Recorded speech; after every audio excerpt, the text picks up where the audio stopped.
Alors, bonjour. Bon là j'ai fermé les rideaux parce que la plante, il y a trop de lumière et la plante est jaune, la fleur est jaune, vous n'allez pas trop voir, donc quand je ferme les rideaux c'est mieux. Pour l'entretien du Coreopsis grandiflora, en langue française, suivez la vidéo du début jusqu'à la 14e minute environ. مرحبا اللي بده يتابع اقول لك سكنت البلد لانه كان في كثير ضوء والنبته لونها صفراء، الورده صفراء فما عادش تبين منيح. يلي بده يتابع الفيديو باللغه العربيه كيف بيعتنوا بالكوريوبسيس جرانديفلورا يتابع الفيديو باللغه العربيه من دقيقه 14 تقريبا للاخر.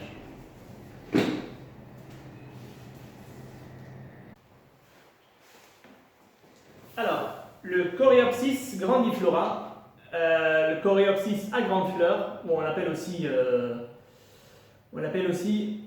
l'œil des jeunes filles. J'ai sur cette fleur là, j'ai un pince-oreille qui dort.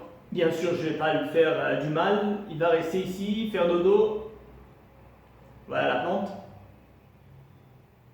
Il va rester là à faire dodo. Bon là, je l'ai dérangé, il est en train de se balader maintenant. J'en ai plein de pince-oreilles dans mon jardin au sud Liban. Je ne les fais pas du mal, je ne les tue pas, ils sont inoffensifs. Allez, tu te calmes et tu dors là. Hein. Bon voilà, ça va même.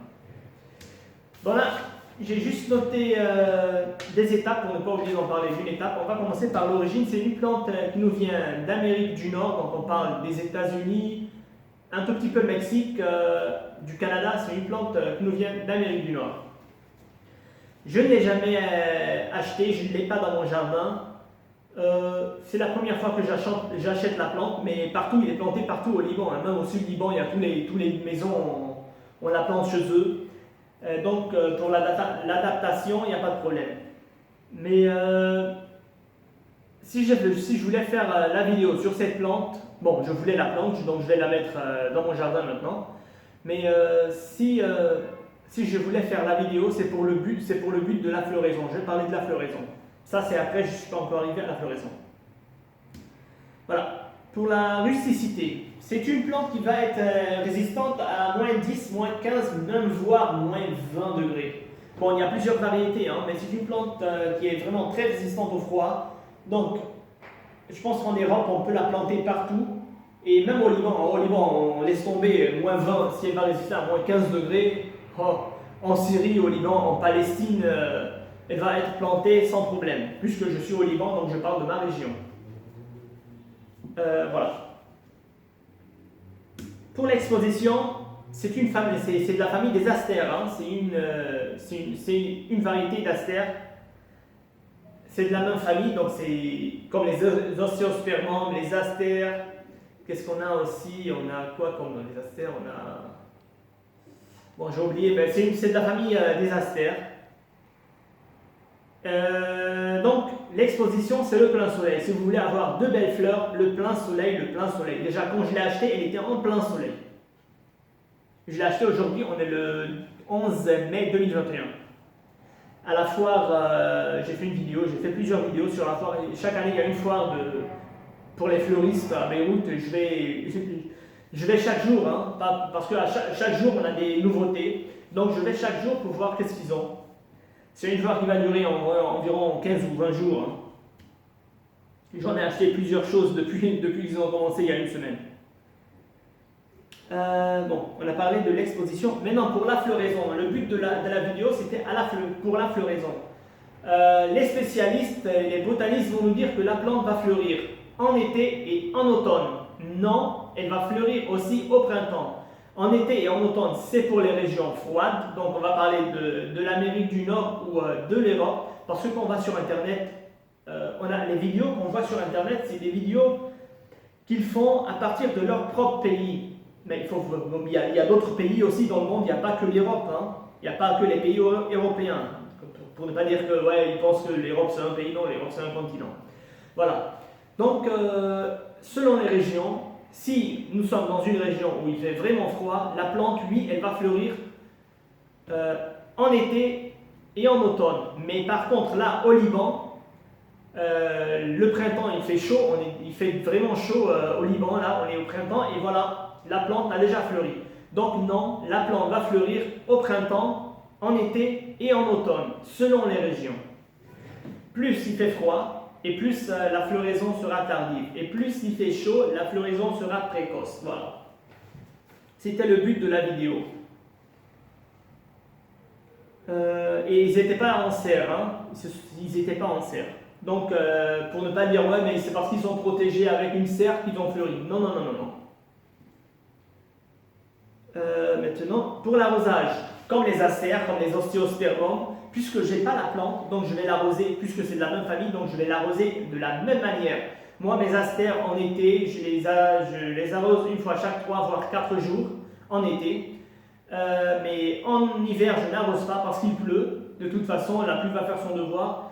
Mais si on a une longue période de 2 semaines, par exemple, sans pluie, bon, là, le sol va, ou de 3 semaines, le sol va commencer à sécher, alors il faut arroser. Mais en pot, c'est différent. Moi, je parle en plein terre parce qu'il va partir en plein terre. En pot, c'est différent. En été, comme en hiver, il faut toujours s'assurer que le sol commence à devenir sec à 2 ou 3 cm à la surface avant d'arroser. Si le sol ou le terreau est toujours humide à la base, n'arrosez pas, c'est que la plante n'a pas besoin d'eau. Voilà. Bon, écoutez, en pleine terre, ça sera un peu différent. Hein. Si en pot, je ne sais pas, mais si en pot, vous allez l'arroser en été une fois chaque 3 jours, par exemple, ou chaque 2 jours, parce qu'elle va être mise en plein soleil, donc l'eau va s'évaporer plus rapidement. Mais en pleine terre, après 2 ou 3 ans, c'est une plante vivace hein, qui va disparaître, elle ne va pas totalement disparaître, mais elle va perdre quelques tiges, mais elle va repartir à la base. Donc la plante, après 2 ou 3 ans, la plante s'est installée, s'est acclimatée à son environnement, les racines ont pénétré dans le sol pour aller chercher elle-même l'humidité. Donc on pourra l'arroser une fois chaque 5, peut-être voire une fois chaque 6 jours, mais voilà. Faites attention à l'arrosage, n'arrosez pas trop, c'est pas bon, c'est pas une plante qui va aimer l'excès d'humidité dans son sol. Et c'est pas un cactus, c'est pas non plus un cactus ni une plante succulente, elle a besoin d'eau. On est arrivé où là? À l'engrais. Ok, ouais.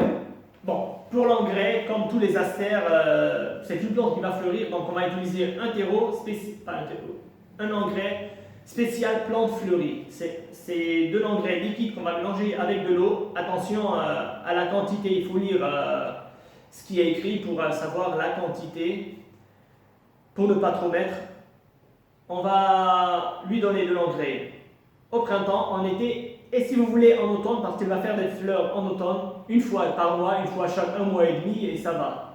Mais si la plante est en pleine terre, on peut faire ça une fois chaque 2 mois, tout simplement parce que la plante va se nourrir des minéraux dans le sol, donc elle n'a pas trop besoin d'engrais. Mais en pot, bien sûr, elle sera condamnée à rester dans son pot, donc elle est condamnée à se nourrir qu'avec ce que vous lui donnez comme nourriture. Pour le sol, ok, c'est une plante qui va être adaptée à n'importe quel sol, un tout petit peu acide, calcaire, une terre de jardin, mais de préférence c'est une plante qui va fleurir. Si vous voulez la garder en pot, choisissez un terreau spécial plante fleurie. Mais si vous n'avez pas trouvé, n'importe quel terreau ça marche, n'importe quel sol ça marche. Elle pousse partout, on la plante partout dans tous les jardins, dans toutes les maisons en pleine terre au sud Liban. Donc la plante elle va s'adapter très bien chez moi et elle va supporter le calcaire, donc il n'y a pas de problème. Pour le rempotage, en pleine terre, on ne va pas la rempoter, c'est normal. Mais en pot, si tu regardez un peu l'état des racines, déjà, c'est une plante qui a environ, je ne sais pas, mais peut-être 5 mois, ou je ne sais pas, mais elle doit avoir 5 ou voire 4 mois, quelque chose comme ça, je ne sais pas. Regardez un peu les racines, le pot est trop petit pour la plante.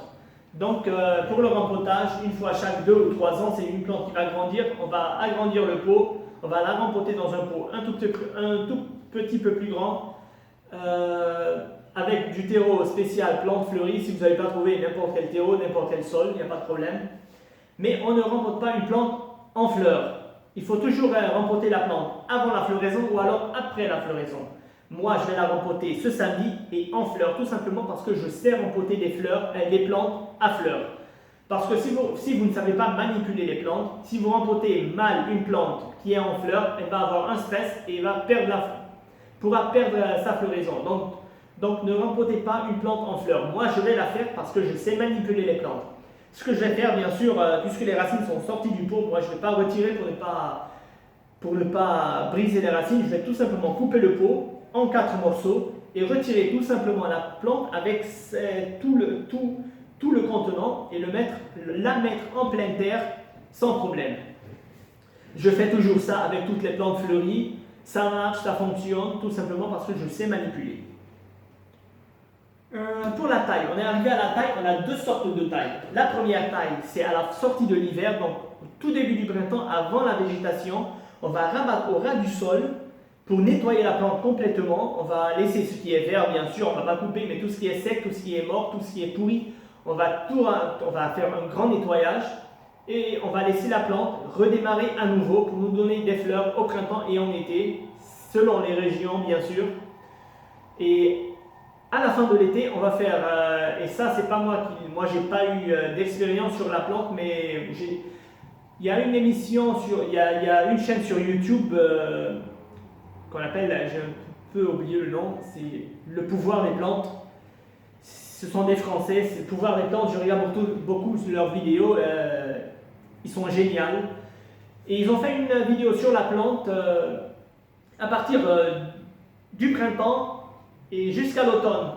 Ils ont fait les étapes et j'ai vu, donc je me permets de dire aujourd'hui, je n'ai pas d'expérience sur la plante, mais à partir de leurs expériences à eux, je me permets de parler de la plante.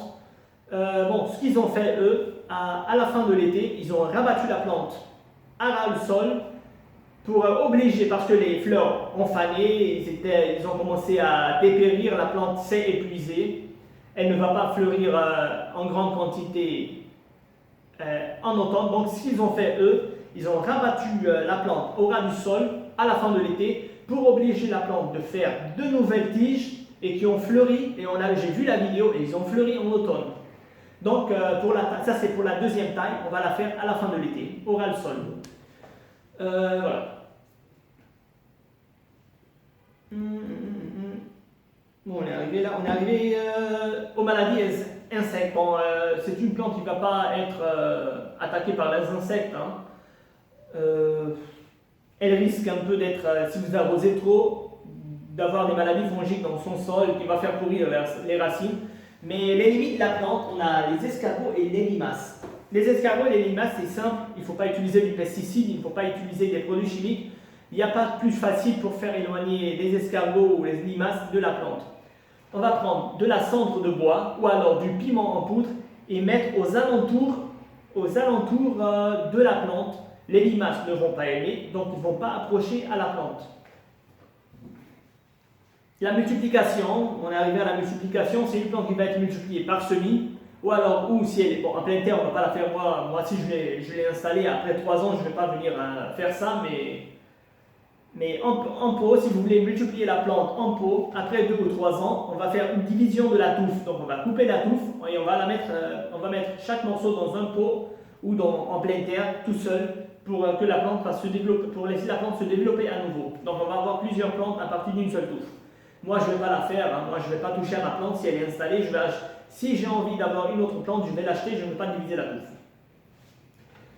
Bon, c'était tout pour le Coreopsis. J'ai plus rien à dire sur la plante. Et là, le pince-oreille, là, il est là. Ah, le voilà, il est là.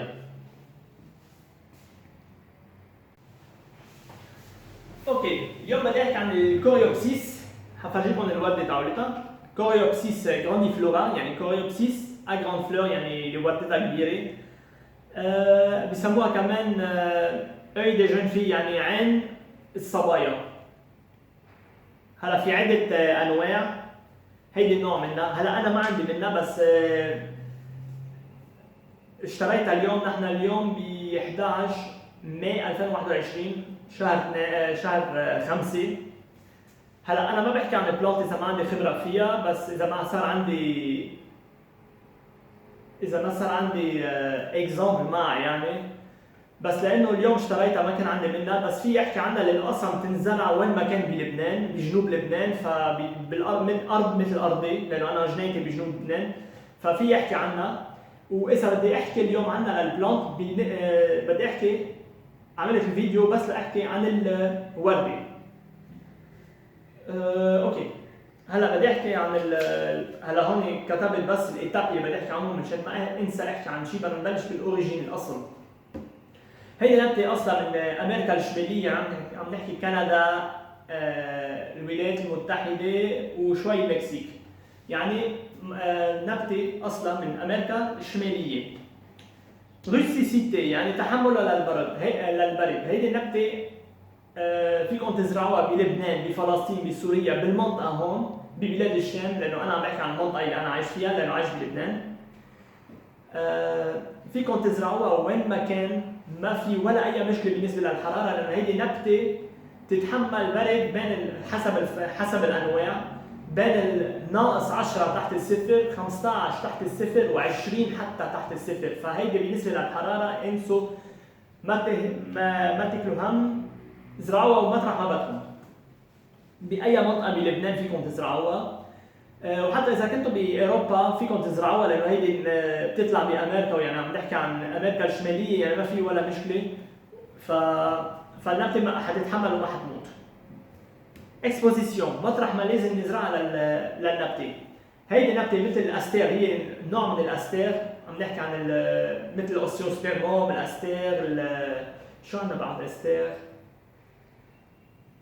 شو اسمه هولي؟ كريزانتيم، يعني نوع من الكريزانتيم من فصيله الاستير. الاكسبوزيسيون لازم تنزرع شمس شمس شمس، ما تحطوه على الضوء او على الفاي، ما حتعطيكم ورد. بدكم النبته تعطيكم ورد بكميه، بدكم تحطوها تحت الشمس. مزبوط ما عندي اياها للنبته لانه ما كانت تلفت لي نظري، ما هلا اشتريتها لانه قلت لكم بدي اعمل فيديو بالنسبه للورد تاعولها، فححطها بالجنينه حيصير عندي اياها. بس اذا في احكي عنها بدون ولا اي مشكله، لانه هيدي النبته في منها وين ما كان بالجنوب، كل العالم بتزرع منها، فبتتاقلم بتتاقلم كثير منيح عنا بالجنوب، ففي احكي عنها. شو كنا بحكي عنها؟ ايه، فلازم تنزرع تحت الشمس. فلوريزون، هلا وصلنا على الورد. بس بنروح على الانترنت بنلاقي انه العالم تكتب، خصوصا السبيسياليست البوتانيست اللي بيعرفوا هيدي النبته بيهتموا فيها وبيزرعوها، بيقولوا دائما انه هيدي النبته بدها تعطي وردتها بالصيفيه وبالخريف. لا، مش مزبوط. هي مزبوط ومش مزبوط، لانه ما حددوا المنطقه. اجمالا لما بنروح على الانترنت وبنقرا عم بنشوفها بالانجليزي او بالاسباني او بالفرنسي، لانه قليل ما نلاقي فيديوهات بالعربي بتحكي عن نبات ما بتطلع عنا. فكرمال هيك انا كمان عم بعمل فيديوهات بالفرنسي، مع انه اهيني احكي بالفرنسي لانه انا لغتي الاساسيه الفرنسي، لانه عايش برا. تعلمت العربي كان كثير كبير، 21 سنه، 21 سنه، فكرمال هيك بعدها اللهجه كثير ثقيله، منيح انه بحكي اصلا عربي. فما لقيت، بروح اوقات بلاقي فتش بالفيديوهات بالعربي، ما بلاقي شيء عن اللي انا بدي اياه. فكمان هيك قلت بدي اعمل انا فيديوهات بالعربي واحكي عن النبات اللي العالم ما بتحكي عنها بمنطقتنا. هلا لما بنشوف عن الورده بيقولوا بتعطينا بالصيفيه بالخريف، مزبوط، بس هيدي مش عنا، هيدي عندهم. يعني عم نحكي عن اوروبا وعم نحكي عن امريكا الشماليه، يعني عم نحكي عن بلدان البارده. بس لا، نحن اليوم بالربيع، نحن مثل ما قلت لكم 11 ماي 2021 شهر 5، يعني بالربيع، بنص الربيع، والنبته عم تعطينا ورد. يعني مش مزبوط. النبته حسب المناطق وحسب الشوب حتعطينا ورده بالربيع، بالصيفيه وبالخريف. يعني حتعطينا تقريبا 8 اشهر، وردتها بتمد ل 8 اشهر تقريبا. فهيدي النبته اذا كنتوا مثلا بفلسطين، بلبنان، بسوريا، بتركيا، عم نحكي عن المنطقه عنا، او شمال افريقيا، النبته حتعطيكم ورد بالربيع، ما في ولا اي مشكله. وما كانوا تحت خيم لتقولوا لي انه محطوطه تحت خيم كرمال هيك عطيتنا. لا، النبته صار لها فتره برا، واصلا الشوب بلش من تقريبا شهر ونص بلبنان. من شهر ونص العالم، انا بطلع كل يوم على جنوب والعالم بصيدا عم يتصبحوا. فالحراره عندنا مش مثل عندهم، اللي بدي نستنتجه النتيجه من الورد من اللي بدي اقوله انه الورده اذا بلش الشوب عليها اسرع حتعطينا الورد تاعولها بالربيع، اذا الشوب بلش ابعد يعني الشتويه والبرد تاخروا مثل باوروبا النبته حتعطينا وردتها بالصيفيه وبالخريف. هلا ارزاج، هلا قلت لكم ما عندي اياها بس لانه بتطلع بجنوب لبنان فانا بعرف قد ايه الحراره هونيك وبعرف قد ايه الارض بحاجه لمي. ولانه عندي استير ولانه هيدي مثل نوع الاستير ولانه عندي استير وعندي اوستيرموم وعندي كثير انواع من الاستير فحاسقيها بنفس الطريقه لانه بدها نفس الطريقه عنايه مثل الباقيين لانه هي نفس النوعيه نفس الفصيله. فبالنسبه للسقايه اذا كانت بيبو بالشتاء او بالصيفيه تتاكدوا دائما قبل ما ترجعوا تسقوا انه الارض بلشت تنشف على الباز يعني من فوق. لما الارض بلش تنشف على 2 او 3 سم من فوق ساعتها النبته بدها مي. اذا كان الارض بعدها من فوق رطبه ما تسقوا لانه بيكون الارض منا بحاجه لمي اذا هي بعدها مرطبه وجيتوا سقيتوها ممكن يصير عندكم فطريات وتقتلوها للشتله. هلا عم بطلع هون لانه عندي هون طلعت هي هون على فكره ريحتها كثير حلوه مثل العسل. عم بطلع على ابو مقص، عندي ابو مقص هون صار لها ساعه عم تكزر، اجت مع النبته اكيد ما حققتلها، عندي كثير منهم بالجنوب وما بقتلهم لانه مفيدين للجنين واصلا ما بيعملوا مش مظبوط يعني بكون عم يشتغل بيكونوا عم يكزروا حدي ما ميزيين لابو مقص ما تقتلوهم، انا ما حققتلها حيترك على النبته. هلا بالنسبه بنرجع للسقايه. هلا هيدي كنا قلت لكم اذا كانت بيبو شو تعملوا. هلا اذا كانت بالارض بيختلف الوضع. بالشتويه طبعا ما حنسقيها لانه بتكون عم تشتت، بس اذا صار لها جمعتين او 3 ما شتت ساعتها الارض بلشت تنشف بدنا نرجع نسقي النبته مشان ما نتركها تموت لانه مزبوط ما بدها كثير مي بنفس الوقت ما بدها جفاف بارضها لانه منا كاكتوس. بالصيفيه حاسقيها مثل ما انا بسقي الاوستيوسبيرموم تاعولي والاستير تاعولي. بالصيفيه مره كل 3 ايام كل 4 ايام حاططهم سيستم اوتوماتيك لانه عم بطلع مره بالجمعه على الجنوب فالسيستم هو بيعمل شغله. بس هي كل 3 ايام كل 4 ايام تقريبا بالصيفيه انه الشوب والارض تتبخر بسرعه. هلا فيكم تتركوها 5 ايام 6 ايام بلا مي النبته حتتحمل على شرط مش اول سنه تزرعوها.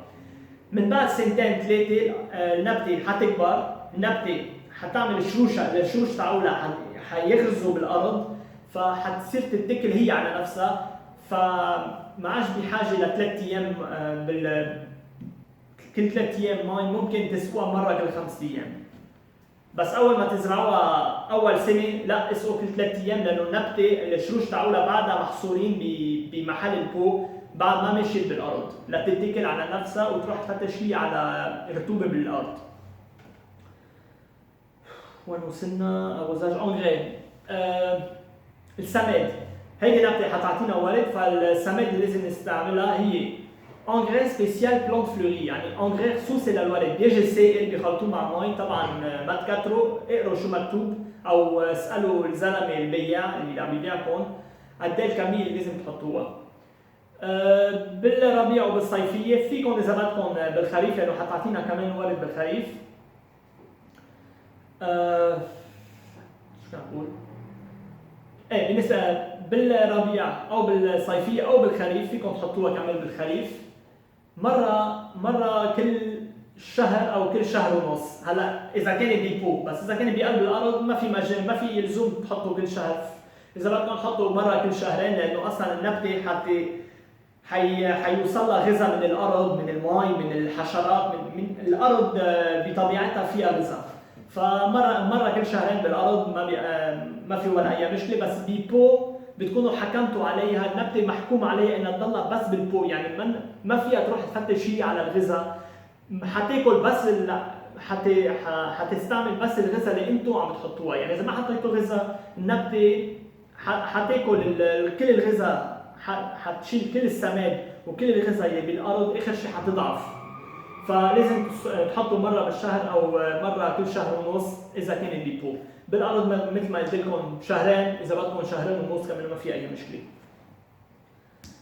هلا السول يعني هي الارض، التراب تاعولها. هيدي النبته بدها تطلع باي تراب، شوي اسيد ما في مشكله، كالكير كلسيه ما في مشكله، انه بتطلع بيزرعوها كثير بالجنوب فبتطلع باي ولا اي مشكله بالكلس بالارض الكلسيه، لانه ارض الجنوب ارض كلسيه. فيكم تزرعوا بتيرو يونيفرسال، تيرو بلانت فلوري، يعني تيرو خصوصي للورد. هلا اذا كنتوا بدكم تتركوها بالارض ما في مشكله، يعني ارض الجنينه بيمشي، بس اذا بدكم تحطوها ببو الافضل انكم تستعملوا تيرو سبيسيال بلانت فلوري، يعني تيرو خصوصي للورد. اذا ما لقيتوا ما في ولا اي مشكله، فيكم تزرعوها باي ارض باي تراب. هلا الرامبوتاج لما بدنا ننقلها لبو اكبر، شيء طبيعي بالارض ما حننقلها، بس هي تقريبا صار لها شي 5 اشهر تقريبا مزروعه او اكثر شوي، ما بعرف اذا 5 اشهر او 4 اشهر او 6 اشهر، بس البو صار كثير صغير عليها، ليكو الشروش، فلازم انا هلا انقلها. هلا بحياتكم ما تنقلوا نبته عامله ورد، لانه بيصير عندها ستريس وممكن تخسر الوردات، بس انا حاعملها وانا دائما بعملها. ليه؟ لانه بعرف اتعامل مع النبته. اللي بدي اجي اعمله، بدي اعمل الجوره، بدي اقص البو على الاربع ميلات منشان يفتحها، منشان ما يأذي ابدا التراب تاعولها والشروش، منشان ما اخسر الوردات، وححطها وحاسقيها كثير منيح. بس انتو اذا ما بتعرفوا كثير تتعاملوا مع البلانت، الافضل تتركوها بالبو وتزرعوها تنقلوها، او قبل ما تبلش الورد تاعولها او من بعد ما تخلص الورد تاعولها، بس هي وهيك ما تنقلوها. هيدي كل سنتين او 3 بتنقلوها ببو اكبر. للتايل يعني التشكيل، هيدي عندنا نوعين من التشكيل. عندنا اول تشكيل، هلا انا مش عاملها بس لانه حضرت فيديو انا في شين على اليوتيوب اسمها فرنسويه، هن اسمها نسيت اسمها لو بوفوار دي بلانت. البوفوار دي بلانت كانوا عم يحكوا عن هيدي النبته، وشفت الاكزامبل تاعولها لانه عملوها على تقريبا 8 اشهر بالربيع للخريف، بيصوروا مقاطع، ففي استعمل هيدا الاكزامبل واحكي عنها، وهيك حاتعامل مع النبته تاعولتي لما ازرعها. في اول تشكيل هي بالاخر الشتويه، يعني اول الصيف، ما عادش نعرف نحكي، اخر الشتويه اول الربيع، قبل ما تبلش تطلع من الارض، لانه هيدي فيفاس حتختفي، مش كلها بس حتضل في شويه خضار، بس اغلبيه النبته حتيبس وتصفر او شيء. الافضل تقصوها، يعني ما بدكم تقصوها، ما تتركوها لان منظرها مش حلو. هلا اول تشكيل بدنا نقص كل شيء على الارض، ننظف النبته كثير منيح لترجع تفرخنا لما تشوب الدنيا بالربيع، تفرخنا من الارض وبلش تعطينا ورد لتمد الورد تاعولها للخريف. اخر الصيفيه اول الخريف، يعني عم نحكي بشهر 9 تقريبا او شهر 8، الافضل بشهر 8. النبته ما عادش عندها قوه، فما عادش حتعطيكم ورد كثير. يلي هن عملوه، يلي هول الفرنسويه عملوه لو بوفوار دي بلانت، شو عملوا؟ اجوا باول الخريف، نحكي عن اخر الصيفيه، رجعوا قصوا النبته على الارض ليجبروها ترجع تعمل ترود جديد من الارض وتعطينا ورد، وفعلا اعطتنا ورد عن جديد وبقوه بالخريف. يعني لازم تشحلوها مرتين. طبعا من بعد الخريف ما حنستعمل، بالشتويه ما حنستعمل، ما حتعطينا ورد، حتضلها حتمرق الشتي عليها، ومن بعد الشتي بنرجع نقصها بنشحلها بالربيع. ملتيبليكاسيون، كيف بنشكل منها؟ او ببذر او بنفسخ منها، بس طبعا انا بس بدي احطها بالارض، انا ما بفسخ ورداتي. انا اذا اليوم زرعتها بعد 2 3 اكيد ما حفسخها، بس اذا عجبتني وبدي اجيب غيرها حروح اشتريها مثل ما هي واحطها. انا ما حيقدر ورداتي ماني بحاجه اقعد فسخ منها. بفضل اشتري نبته جاهزه وزيد على الجنينه احلى ما اذي النبات اللي عندي وانا عم فسخهم. اذا كانت ببو اذا كانت ببو والبو صارت كبيره، التفسيخ بيصير تقريبا كل سنتين او ثلاثه، يعني بالوقت اللي بدكم ترجعوا تزرعوها ببو اكبر فيكم تجيبوا سكينه وتقصوها 2 أو 3 حسب كبرها بدون ما تاذوا الشروش طبعا، وترجعوا تزرعوا كل وحده ببو لحالها منشان ترجع تعطيكم نبته جديده وتكبر ويصير عندكم منها بكثره. ملدي امراض ولا حشرات اللي بتيجي عليها للنبته، هيدي الحشره مثل الاستير مثل السيوسبيرموم، وهولي منهم ما في كثير اتاك على الحشرات عليها، ما بتيجي كثير حشرات على النبته ما بيحبوها، بس اذا سقيتوها كثير طبعا حيصير عندكم فطريات بالارض وحيهروا لكم شروشها، واذا اهتروا الشروش النبته طبعا حتموت. فما تسقوا كثير، انتبهوا على المي. وبيجي عليها الليماس واسكارغو يلي هي البزاق، يلي هو الاسكارغو هي البزاق والليماس هي البزاق اللي ما إلها البيت، ما إلها بيت تجي بلا بيت. ما تستعملوا مبيدات سامه، ما تستعملوا بيستيسيد، ما تستعملوا شيء سام للارض.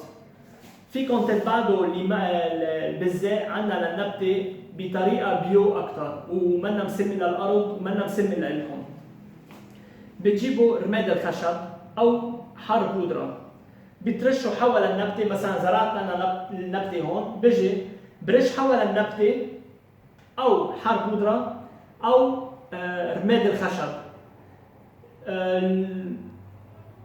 شو اسمه البزاق ما حتحبهم فما حتقرب على النبته، مجرد ما قربت ودقيتهم حيأذوها، ما حتحب ابدا، حيضايقوها فحتفل عنا على النبته حتحل عنا للنبته. بهيدا الشكل ما بتكونوا سممتوا الارض تاعولكم، ما بتكونوا سممتوا الحشرات اللي بتيجي على النبته وعلى الجنينه عندكم، بنفس الوقت ما سممتوا حالكم وما قتلتوا البزايا. هلا هيدا كان كل شيء عن النبته، ما عادش عندي شيء احكي عنها. هلا بدي ازرعها هي الجمعه لما اطلع على الجنوب. فحم قلبي صايم وعم بحكي، ورمضان كريم. يلا